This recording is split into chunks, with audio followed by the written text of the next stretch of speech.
महाराष्ट्र से एक बहुत बड़ी खबर आ रही है।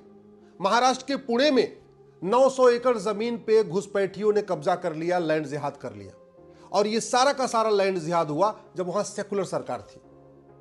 जब वर्तमान सरकार ने उनको हटाने की कोशिश किया तो उन्होंने चक्का जाम कर दिया।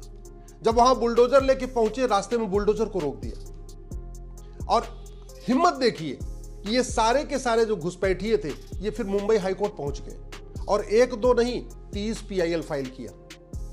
याद रखिए, वो जो 900 एकड़ जमीन पे कब्जा किया था, आज की डेट में उसकी मार्केट में कीमत लगभग 9,000 करोड़ रुपए है।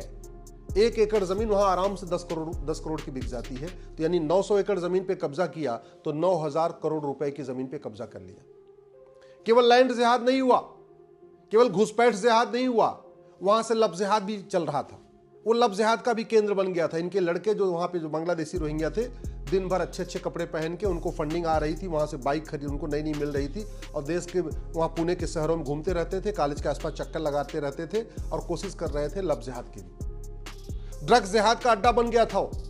वहां से ड्रग स्मगलिंग का कारोबार हो रहा था। पुणे के बड़े बड़े वहां पे बहुत अच्छे अच्छे इंजीनियरिंग कॉलेज हैं, पुणे में मेडिकल कॉलेज हैं, लॉ के कॉलेज हैं, सिम्बायोसिस जैसे प्राइवेट कॉलेज हैं, बहुत सारे वहां कॉलेज हैं। वहां पे ये बांग्लादेशी ड्रग स्मगलिंग का भी काम कर रहे थे। तो लैंड जिहाद हुआ, घुसपैठ जिहाद हुआ, लब जिहाद चल रहा था, ड्रग जिहाद चल रहा था और इनके जो बड़े लोग थे ये पूरे शहर में घूम घूम के बाकी झुग्गियों में जा जाके उनको कन्वर्ट करने का भी काम कर रहे थे। तो धर्मांतरण जिहाद भी कर रहे थे। ये जितने घुसपैठिए थे हर साल एक बच्चा पैदा कर रहे थे, जनसंख्या जिहाद भी कर रहे थे। बड़े प्लान्ड वे में उनको बसाया गया था पुणे की डेमोग्राफी बदलने के लिए। और आश्चर्य की बात यह है कि जब वर्तमान फडणवीस जी की सरकार ने उनको हटाने की कोशिश किया तो उन्होंने चक्का जाम कर दिया, पूरी अराजकता फैला दिया और 30 याचिकाएं फाइल हुई मुंबई हाईकोर्ट में। बड़े बड़े दिग्गज वकील उनके समर्थन में बहस करने पहुंच गए। आप सोचिए, बांग्लादेशी रोहिंग्या भारत में रहें, इनको बचाने के लिए 30 PIL मुंबई हाईकोर्ट में होती है और बड़े दिग्गज वकील पहुंचते हैं। तो स्वाभाविक सी बात है, दिग्गज वकील फ्री में तो पहुंचेंगे नहीं, इनको कहीं फंडिंग भी आ रही होगी। और फंडिंग कहां से आती है?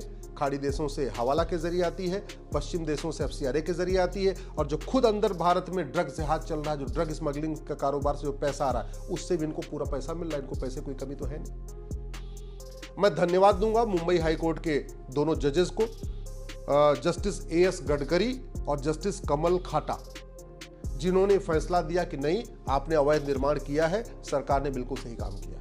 मैं धन्यवाद दूंगा पिंपरी चिंचवाड़ क्षेत्र के विधायक महेश दादा को।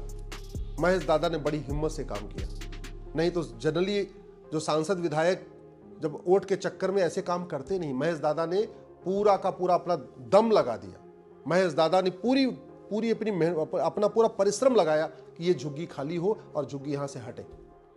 और अब मैं धन्यवाद दूंगा माननीय फडणवीस जी को कि उन्होंने प्रशासन को बोला कि हाईकोर्ट का आदेश का पालन करो।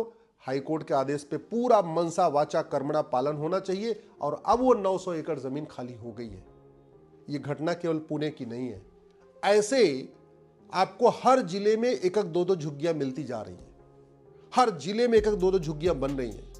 कहीं जहां आर्मी का कैंट एरिया है उसके आसपास झुग्गी बन रही है, कहीं एयरपोर्ट के आसपास झुग्गी बन रही है, कहीं जहां पे नदियों के किनारे झुग्गी बन रही है, बंदरगाहों के किनारे झुग्गियां बन रही हैं, बड़े बड़े जो हमारे मेन रेलवे के ट्रैक है वहां झुग्गियां बन रही हैं, जो बड़े बड़े मेन हमारे बस स्टैंड है उनके आसपास झुग्गियां बन रही हैं। चाहे वो गंगा जी के किनारे देख लीजिए, चाहे यमुना जी के किनारे देखते, दिल्ली में देख लीजिए, यमुना जी के किनारे किनारे पूरी झुग्गियां बन गई हैं। पूरा ओखला हो चाहे वो मजनू का टीला हो, सारे बांग्लादेशी रोहिंग्याओं ने कब्जा कर लिया। जैसे सुरेश दादा ने काम किया है ऐसे सभी विधायकों को, जैसे महेश दादा ने अपना काम किया है, पुणे के जो विधायक हैं, ऐसे भारत के सभी विधायकों को दल गुलामी छोड़ना होगा, पार्टियों की गुलामी छोड़ना होगा, वोट और नोट का चिंता छोड़ना होगा और घुसपैठियों के खिलाफ खड़े होना पड़ेगा। सभी सांसदों को भी इसके लिए खड़े होना पड़ेगा। अगर भारत को सुरक्षित बचाना है, भारत को लैंड जिहाद, लब जिहाद, ड्रग जिहाद, घुसपैठ जिहाद, धर्मांतरण जिहाद से रोकना है, भारत की डेमोग्राफी जो बदल रही इसको ठीक करना है, तो सभी सांसदों और विधायकों को महेश दादा की तरीके उठ के खड़ा होना पड़ेगा। शासन प्रशासन को भी उठ के खड़ा होना पड़ेगा। जैसे माननीय मुख्यमंत्री फडणवीस जी ने आदेश दिया कि नहीं पूरी झुग्गी खाली कराओ, सभी मुख्यमंत्रियों को इस पर आगे आना होगा, नहीं तो भारत बर्बाद हो जाएगा। भारत की पूरी डेमोग्राफी बदल चुकी है। 9 राज्यों की डेमोग्राफी पहले भी बदल चुकी है। 800 जिलों में से 200 जिलों की डेमोग्राफी पहले बदल चुकी है। 6000 तहसीलों में से 1500 तहसीलों की डेमोग्राफी पहले ही बदल चुकी है। और अब बड़े प्लान्ड वे में घुसपैठियों को बसाया जा रहा है, धर्मांतरण किया जा रहा है, लब जिहाद चली रहा है, ड्रग जिहाद चल रहा है, घुसपैठ जिहाद भी चल रहा है, जनसंख्या जिहाद भी चल रहा है। एक ही काम करना है इनको कि भारत को बर्बाद करना है, भारत पे कब्जा करना है, गजवा हिंद करना है। समाधान एक रास्ता हमको महाराष्ट्र से मिला है, पुणे से मिला है, जो महेश दादा ने करके दिखाया, जो फडणवीस जी ने करके दिखाया। और सबसे बड़ी बात, मैं कई बार देखता हूं, सांसद चाहते हैं झुग्गियां हटे, विधायक चाहते हैं झुग्गियां हटे, सरकारें चाहती झुग्गियां हटे, लेकिन हाई कोर्ट और सुप्रीम कोर्ट के जज बीच में खड़े हो जाते हैं। तो मैं इस बार धन्यवाद दूंगा हाई कोर्ट के दोनों माननीय जजेस को, जस्टिस एएस गडकरी साहब को, जस्टिस कमल खाटा साहब को, कि उन्होंने कहा कि नहीं, अवैध कब्जा हुआ है, अवैध कब्जा हटेगा। सुप्रीम कोर्ट के जजमेंट का भी हवाला दिया। हालांकि मुझे तो ऐसे लगता है कि ये 30-30 पिटीशन फाइल हुई है तो सुप्रीम कोर्ट भी आएंगे, और सुप्रीम कोर्ट आएंगे तो हो सकता है इनके पक्ष में भूतपूर्व कानून मंत्री, भूतपूर्व वित्त मंत्री, भूतपूर्व विदेश मंत्री, भूतपूर्व गृह मंत्री, भूतपूर्व शिक्षा मंत्री खड़े भी हो जाए। ऐसा भी हो सकता है, कोई बड़ी बात नहीं है। और हो सकता है सुप्रीम कोर्ट ये मैटर आ भी चुका हो, या हो सकता आ जाए। लेकिन हम सबको खड़ा होना है। जहां तक कुछ लोग जो झूठ फैला रहे हैं कि नहीं वो जो झुग्गियां थी वहां पे उसमें कुछ हिंदू भी थे, तो ये उन्हीं की साजिश थी। उन्होंने ही, अगर वो 100% मुस्लिम एरिया हो जाता तो 100% बांग्लादेशी रहते, तो फिर वो सेकुलरिज्म का अपना सेकुलरिज्म की चादर कैसे ओढ़ते। उन्होंने जानबूझ के कुछ और झुग्गियों में जो हिंदू रह रहे थे उनको भी लाके वहां बसा लिया था, जिससे कि कल को तोड़ा जाए तो हम कहें अरे ये तो हिंदुओं का भी घर तोड़ा गया।